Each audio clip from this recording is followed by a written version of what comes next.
Learning প্রিস্টেল নিয়ে তোমাদের সবাইকে জানাই স্বাগত। আজ আমি তোমাদের ক্লাস 7-এর বাংলা টেক্সট বইয়ের বাংলা সাহিত্য মেলার বইয়ের আত্মকথা, কার লেখা? রামকিঙ্কর বেইজের লেখা, এই গল্পটি ছোট করে তোমাদের বলে দেব। চলো শুরু করা যাক। গল্পটি শুরু করার আগে তোমাদের আমি রামকিঙ্কর বেইজ মানে লেখকের সম্পর্কে একটু বলবো। চলো শুরু করি। রামকিঙ্কর বেইজ ছিলেন প্রখ্যাত ভাস্কর্য ও চিত্রশিল্পী। রামকিঙ্কর বেইজ 1906 খ্রিস্টাব্দে বাঁকুড়ার যুগীপাড়ায় এক দরিদ্র পরিবারে জন্মগ্রহণ করে। তার পিতার নাম চণ্ডীচরণ বেইজ। ছোটবেলা থেকে তিনি ছিলেন ছবি আঁকার পারদর্শী। প্রথমে তিনি দেবদেবীর ছবি আঁকতেন। প্রবাসী পত্রিকার তৎকালীন সম্পাদক রামানন্দ চট্টোপাধ্যায় 1925 খ্রিস্টাব্দে তাকে শান্তিনিকেতনে নিয়ে আসেন। রামকিঙ্কর বেইজ সারা জীবন অজস্র ছবি এঁকেছিলেন, মূর্তি গড়েছিলেন। তার ছবিতে ভাস্কর্যর আর দেশের মাটি ও মানুষের প্রাধান্য লক্ষ্য করা যায়।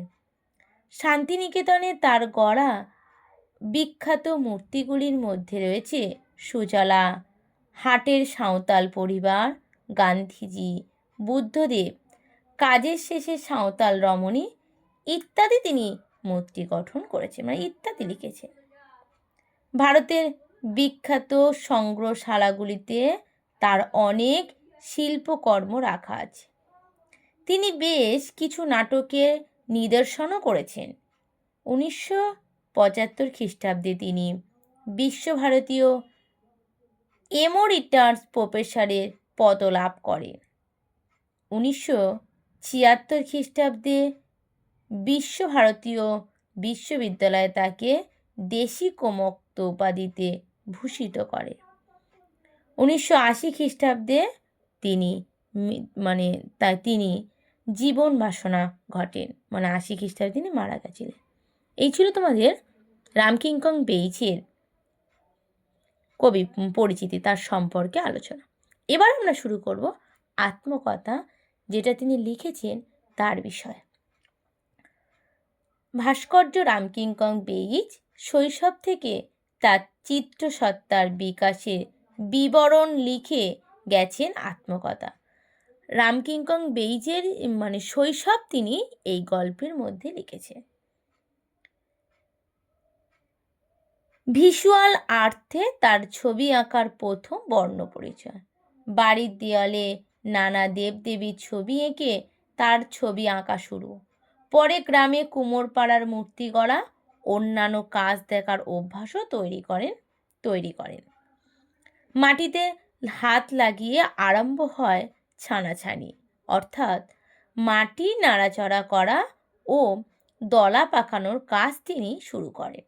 গাছের পাতা, বাটনা বাটা, সিলের হলুদ, আলতা ইত্যাদি থেকে সংগ্রহ করতে নানা রকম প্রয়োজনীয় রং। মুড়ি ভাজা খোলা থেকে নিতেন ভূষকালি। ছাগলের ঘাড়ের লোম কেটে আঁকা হতো তুলি বানাতেন। এভাবেই নানা উপকরণ সংগ্রহ করে চলত রামকিঙ্করের ছবি আঁকা। বাঁকুড়াতে তার ম্যাট্রিক পর্যন্ত লেখাপড়া চলেছিল, কিন্তু লেখাপড়ার থেকে ছবি আঁকা ছিল তার বেশি পছন্দের। অজস্র আন্দোলনে অনুপ্রেরিত হয়ে তিনি কংগ্রেসে যোগদান করে। তার ওপর দায়িত্ব পড়ে মিছিলের সময় নেতাদের প্রতিকৃতি এঁকে দেওয়া।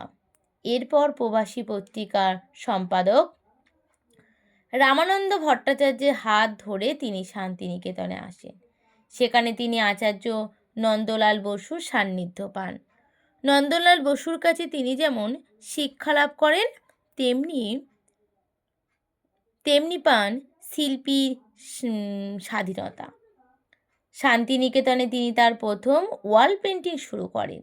আচার্য নন্দলালের শিক্ষা ও সান্নিধ্য শান্তিনিকেতনে রামকিঙ্করের চিত্রকর ভাস্কর্য সত্তার পরিপূর্ণ বিকাশ ঘটে। আত্মকথায় রামকিঙ্কর বেইজে যে ছোটবেলায় তার কিভাবে আঁকা শুরু হয়েছিল তার পরিচয়ই এই গল্পের মধ্যে তোমাদের ফুটিয়ে তুলেছে। তার ছোটবেলায় এখানে তিনি তুলে ধরেছেন। আজ তোমাদের এই পর্যন্ত।